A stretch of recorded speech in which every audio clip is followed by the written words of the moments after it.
आदमी ने दस्ताने की एक जोड़ी निकाली, अपनी पत्नी के हाथों को बिस्तर पर बांध दिया और फिर ड्रिंक को निगल लिया। एक रोमांचक खेल के लिए तैयार। पत्नी तुरंत उत्साहित हो गई, लेकिन इस महत्वपूर्ण क्षण में उसे दिल का दौरा पड़ गया, क्योंकि वह बहुत अधिक उत्साहित था। पहले तो पत्नी को लगा कि वह मजाक कर रहा है। उस आदमी के दर्द भरे चेहरे से ऐसा नहीं लग रहा था कि वह कोई मजाक कर रहा है। निश्चय ही अगले ही क्षण वह अपनी पत्नी पर गिर पड़ा। पता चला कि दंपति कई वर्षों से विवाहित थे और उनका मूल जुनून खत्म हो चुका था। इसलिए पति उसे दूसरे शहर में ले गया ताकि वे अपनी युवावस्था की अनुभूति को पुनः प्राप्त कर सकें। अप्रत्याशित रूप से ऐसी घटना घटित हुई। जाओमी ने अपने पति के शरीर का वजन लिया और तब उसे इसका पता चला। यह सब ऐसा ही है। भयभीत जाओमी जल्दी से उठ खड़ी हुई। उसने उसका हाथ खींचने की कोशिश की, लेकिन सब व्यर्थ रहा। जाओमी ने मदद के लिए चिल्लाया, लेकिन आसपास कोई भी उसकी आवाज नहीं सुन सका और फोन भी ऐसी जगह नहीं था जहां वह पहुंच सके। जब जाओमी निराशा में थी तो खिड़की के बाहर अचानक एक आवाज आई। उसने सोचा कि कोई चमत्कार होगा, लेकिन वह एक जंगली भेड़िया निकला। सौभाग्य से भेड़िए की दिलचस्पी जाओमी में नहीं थी, बल्कि उसने उसके पति के शरीर को निशाना बनाया। जाओमी अचानक बहुत क्रोधित हो गई। उसने उसे बाहर निकालने की कोशिश की, लेकिन भेड़िए ने उसे गंभीरता से नहीं लिया और उसके हाथ से मांस का एक टुकड़ा काट लिया। जाओमी को शायद पता था कि वह बस वहां बैठकर मदद का इंतजार नहीं कर सकती। उसे अपने बचाव का कोई रास्ता खोजना ही था, अन्यथा वह देर सवेर जंगली भेड़िए का भोजन बन जाएगा। सौभाग्य से वह अंततः अपना दाहिना हाथ बाहर खींचने में सफल हो गई। फिर वह जल्दी से खड्डी हो गई और फिर बल का प्रयोग करके बिस्तर के सिरहाने पर लगी लकड़ी की छड़ी को तोड़ दिया। अंततः उसे स्वतंत्रता मिल गई, लेकिन जब वह दरवाजे तक गई और पीछे देखा तो उसने अपने आप को अभी भी बिस्तर पर पाया। पता चला कि अभी जो कुछ भी हुआ वह सब महज एक भ्रम था। जाओमी बैठकर इंतजार नहीं करना चाहती थी कि वह बचने के लिए मोबाइल फोन का इस्तेमाल करेगी, लेकिन यह हमेशा दूरी से थोड़ा कम होता था। इस समय जाओमी ने लंबे समय से कुछ नहीं खाया था और उसे भूख लगी और उसे याद आया।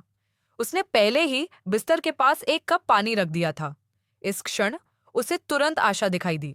जाओमी ने जल्दी से दोनों हाथों का इस्तेमाल किया और पाया कि वह लकड़ी के बोर्ड के सिर्फ 2 हिस्सों को ही छू सकती है। उसने लकड़ी के बोर्ड को सावधानी से साफ किया, लेकिन पानी का कप लगभग नीचे गिर गया। ऐसा लग रहा था कि यह तरीका काम नहीं करेगा, लेकिन जाओमी ने हार नहीं मानी। फिर उसने अपनी आंखें ऊपर उठाईं, जिससे कप दूसरे हाथ में चला गया, लेकिन वह फिर भी पानी नहीं पी सकी क्योंकि उसकी भुजा की लंबाई पर्याप्त नहीं थी। जाओमी लगभग बेहोश हो गई, लेकिन वह जल्दी से शांत हो गई और बैग को वापस अपनी जगह पर रख दिया। बाद में उसे याद आया कि पजामा नया खरीदा गया था और टैग लापरवाही से लकड़ी के बोर्ड पर लगा दिया गया था। जाओमी ने अपना बायां हाथ आगे बढ़ाया। जाओमी ने इधर उधर टटोला और अंततः उसे एक टैग मिल गया। उसने उसे लपेटकर अपने मुंह में डाल लिया, फिर दूसरे सिरे से कप को नीचे लाया और उसमें भरा पानी सफलतापूर्वक पी गई। हालांकि वह एक ही सांस में सारा पानी पीने की हिम्मत नहीं जुटा पाई, इसलिए उसने बचा हुआ आधा पानी वापस पी लिया, क्योंकि उसे यकीन नहीं था कि वह कितनी देर तक फंसी रहेगी। जाओमी बिस्तर के सिरहाने पर झुक गई और धीरे धीरे सो गई। रात के समय जंगली भेड़िए को अचानक कुछ दिख गया और वह रेत में दबे पैरों भाग गया। जाओमी भी भयभीत थी। इस समय कमरे में एक आदमी था। जाओमी को लगा कि वह अपने उद्धारकर्ता से मिल चुकी है, लेकिन वह आदमी अजीब लग रहा था और उसका बैग हड्डियों से भरा था। जाओमी डर गई और उसने जल्दी से अपनी आंखें बंद कर ली, यह आशा करते हुए कि यह सब एक भ्रम था। सचमुच जब वह दोबारा आया तो वह अजीब आदमी गायब हो चुका था। पता चला कि कल रात का अनुभव एक सपना था। हालांकि लंबे समय तक उनके हाथों की जांच होने के कारण द्रव सामान्य रूप से काम नहीं कर सका। जाओमी की हथेलियां लगातार ऐंठने लगीं और भेड़िया पास में ही इंतजार कर रहा था। बस बातचीत के बाद उसे अच्छा खाना मिलने का इंतजार कर रहा था। जब महिला की नींद खुली तो उसने पाया कि भेड़िया उसके पैर के अंगूठे चाट रहा था। इसलिए उसने जल्दी से अपने पैरों को जोर से पटका और भेड़िए को डराकर भगा दिया। पता चला कि महिला अपने पति के पास बिस्तर के सिरहाने टिकी हुई थी। दोनों एक छोटा सा खेल खेलना चाहते थे, लेकिन पति को दिल का दौरा पड़ा और उसने सीधे कमल को ले लिया। कमरे में एक जंगली भेड़िया भी था। वह उस महिला का जी भरकर भोजन करने का इंतजार करना चाहता था। ज्याओमी उसका इंतजार करने को तैयार नहीं थी और उसे याद आया कि बचपन में गलती से उसका हाथ टूट गया था। खून उसकी हथेली पर था। ज्याओमी को यह सुनकर बहुत आश्चर्य हुआ और उसे तुरंत एक विचार सूझा। उसने बिस्तर के पास रखी गोली उठाई, उसे जोर से तोड़ा और फिर उसके एक टुकड़े को लकड़ी के बोर्ड में ठूंस दिया। उसने अपने हाथ खोलने के लिए टुकड़ों का इस्तेमाल किया। पता चला कि वह रेलिंग खोलने के लिए खून की चिकनाई का इस्तेमाल करना चाहती थी। सौभाग्य से सब कुछ बहुत आसानी से हो गया और ज्याओमी अंततः सफल हो गई। उसने पुलिस को फोन करने के लिए तुरंत अपना मोबाइल फोन उठाया, लेकिन मोबाइल फोन में बैटरी नहीं थी। इसीलिए वह लकड़ी के पलंग के पास गई और उसके पास की अलमारी से चाबी निकाल ली।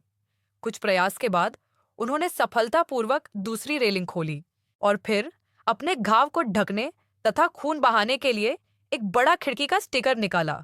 लेकिन जब वह छुट्टियों पर जाने वाली थी तो उसकी आंखें धुंधली हो गईं और वह बेहोश हो गई।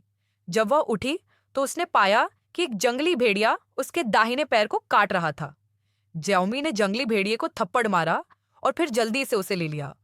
ज्याओमी कार में वापस बैठी और चली गई। हालांकि पिछले 2 दिनों में अत्यधिक रक्त की हानि और शारीरिक व मानसिक थकावट के कारण रास्ते में दुर्घटना हो गई। कार एक पेड़ से जोर से टकराई और उसकी आवाज सुनकर आसपास के लोग जाग गए। जब ज्याओमी ने यह देखा तो लोग उसकी जान बचाने में सफल रहे। पुलिस जांच के बाद पता चला कि उसके पति की वास्तव में दिल का दौरा पड़ने से मृत्यु हो गई थी और शियाओमी को बीमा से भारी मुआवजा मिला था। कहानी के अंत में उसने पैसे ले लिए और एक नया जीवन शुरू किया। फिल्म यहीं खत्म होती है।